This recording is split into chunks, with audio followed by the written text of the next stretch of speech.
Olá a todos, aqui o pastor Edmar da Casa de Oração, Atos 12. Você sabe qual é a importância da palavra de Deus na sua vida? Você sabe aonde Jesus está na palavra de Deus? Qual é a importância do Espírito Santo para a palavra de Deus? Antes de você saber desses assuntos, antes de nós entrarmos nos assuntos desse vídeo, dê o seu like, deixe o seu joinha, compartilhe esse vídeo, comente esse vídeo. Você está com isso tudo dizendo que esse vídeo é importante para o algoritmo. O algoritmo então vai distribuir esse vídeo a mais pessoas e você estará pregando o evangelho através de um compartilhamento, através de um joinha. Você estará espalhando a palavra para mais pessoas. E justamente nós queremos falar da palavra de Deus. O texto de João, no capítulo 1, versículo 1, fala assim: no princípio era o Verbo.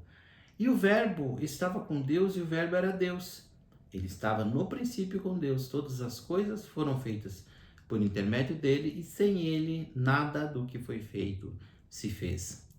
Falava que no princípio existia um verbo. O que é esse verbo? Esse verbo é a palavra logos, que é traduzido pela palavra palavra. Algumas versões mais atuais da Bíblia colocam assim: no princípio era a palavra. A palavra estava com Deus e a palavra era Deus. Então é o conceito do verbo, do logos, da palavra, como uma palavra que tem uma ação criadora. É um conceito que é como se eu falasse para você a palavra lápis. Na sua cabeça iria formar uma imagem da palavra lápis. Se eu falo a palavra bola, iria formar na sua mente uma imagem da palavra bola. Se eu falasse árvore, iria formar uma imagem da palavra árvore. Era como se a minha palavra estivesse criando na sua mente alguma coisa. Era como se a palavra que fosse verbalizada criasse na nossa cabeça uma imagem daquilo. Mas isso acontece conosco, seres humanos, em que nós podemos criar na mente das pessoas algumas imagens através de algumas palavras. Mas com Deus, que é todo-poderoso, que é a fonte criadora de todas as coisas, a palavra de Deus, ela cria literalmente as coisas. Então, se Deus fala, faça-se um lápis, o lápis aparece. Se Deus fala, faça-se uma árvore, a árvore aparece. A palavra de Deus, ela é criadora. E João fala que no princípio o verbo, a palavra estava com Deus e a palavra era Deus. Então a palavra era a pessoa, uma pessoa de Deus. E mais adiante ele diz assim: e o verbo se fez carne e habitou entre nós. A palavra se fez carne e habitou entre nós. Ele está falando do Senhor Jesus. Jesus é a palavra criadora de Deus. Por intermédio da palavra criadora de Deus, Jesus, foram feitas todas as coisas. Por intermédio de Jesus, tudo foi criado. Então a palavra de Deus, ela fala a respeito de Jesus. Jesus, ele permeia as escrituras, de Gênesis a Apocalipse. Então, Jesus, ele está ali na palavra criadora, no faça-se a luz. Jesus, ele é citado como o descendente da mulher que esmagaria a cabeça da serpente lá no Jardim do Éden.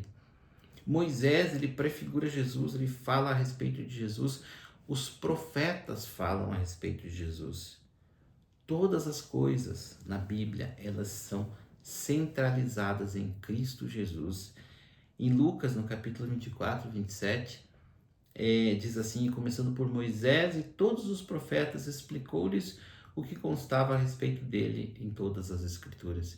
Jesus mostrando aos discípulos de Emaús que toda a escritura falava dele. Então Jesus, ele não aparece nas escrituras em Mateus narrando o nascimento dele. Jesus, ele é o tema de toda a escritura. Jesus é a palavra de Deus que alinha a nossa vida. Jesus foi dado ao mundo como homem, mas a palavra também foi dada ao mundo de maneira material nesses 66 livros da Bíblia, para que nós pudéssemos nos relacionar com a palavra, nos relacionar com Deus através da palavra.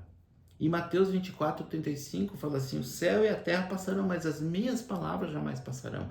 Então a palavra contida na Bíblia, ela é uma palavra eterna, é uma palavra que nunca vai passar, porque ali contém a manifestação de Deus, de Jesus e do Espírito Santo. A palavra precisa alinhar toda a minha vida.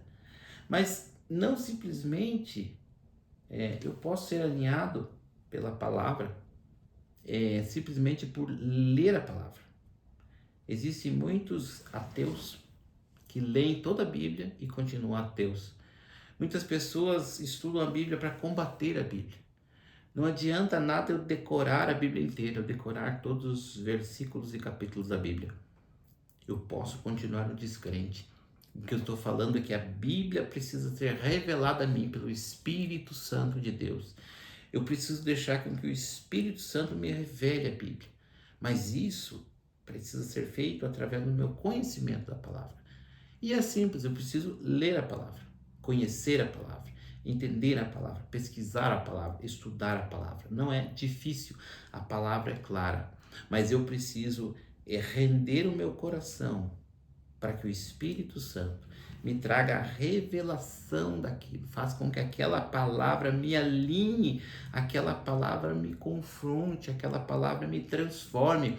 A Bíblia tem palavras de transformação de vida. Através da Bíblia eu conheço Jesus, através da palavra eu entendo que Jesus é o Filho de Deus, através da palavra eu rendo a minha vida a Cristo, através da palavra eu sou salvo, porque através da palavra eu conheço Jesus. E eu preciso então ser alinhado por essa palavra. Eu preciso literalmente comer essa palavra. Eu preciso deixar que ela me transforme de dentro para fora. Em Apocalipse tem um acontecimento em que João ele vê um anjo muito grande com um livrinho na mão. E ele dá esse livrinho para o apóstolo João e fala para ele comer esse livrinho. Isso está em Apocalipse 10, versículo 10 e 11. E fala assim: peguei o livrinho da mão do anjo e comi. Ele me pareceu doce como mel na minha boca, mas ao comê-lo senti que o meu estômago ficou amargo. Então ele me disse: é preciso que você profetize de novo acerca de muitos povos, nações, línguas e reis. Então João ele precisou comer aquele livrinho. A palavra de Deus, quando nós experimentamos, nós tomamos conhecimento das promessas para a nossa vida, ele é doce. Você, pela palavra, você tem conhecimento de que você é filho de Deus, de que você, ao entregar a sua vida para Jesus, você é salvo em Cristo, você é um rei sacerdote, você estará com Jesus, você tem a presença de Deus, você tem acesso à presença de Deus, você pode transformar a sua vida, e isso é doce, isso é maravilhoso, mas quando eu engulo aquela palavra, eu deixo que ela transforme a minha carne. E a minha carnalidade não gosta da transformação, porque ela vai realinhar a minha vida. Se eu sou um fofoqueiro, eu deixo de ser fofoqueiro. Se eu sou um mentiroso, eu deixo de ser mentiroso. Se eu sou imoral, eu deixo de ser imoral. Se eu sou corrupto, eu deixo de ser corrupto. E todas essas transformações, elas são doloridas para a minha carne. A minha carnalidade, que gosta do pecado, não vai gostar de ser alinhada pela palavra de Deus, mas eu preciso matar a minha carne e me render ao Espírito pela palavra. A palavra de Deus é amarga no meu ventre. E ele fala que é preciso que você profetize de novo para muitos povos e nações. O que ele está falando? É preciso que a palavra amargue o seu ventre. Se amargar o estômago, amargar o ventre, é uma metáfora para uma ânsia de vômito na barriga ali do profeta. Uma ânsia de vômito que faz com que você vomite. Você precisa literalmente vomitar a palavra para muitos povos, línguas e nações. Você precisa pregar, você precisa testemunhar da palavra. O que está acontecendo na igreja atual? A palavra não está sendo testemunhada, as pessoas não estão testemunhando da palavra com a sua vida, porque não engolem a palavra. A palavra hoje, para os poucos e de maneira superficial ela é conhecida, e mesmo assim ela é mastigada como um chiclete. A palavra de Deus tem sido tratada como um chiclete. As pessoas mascam, engolem o doce, mastigam, mastigam, mastigam e gospem fora.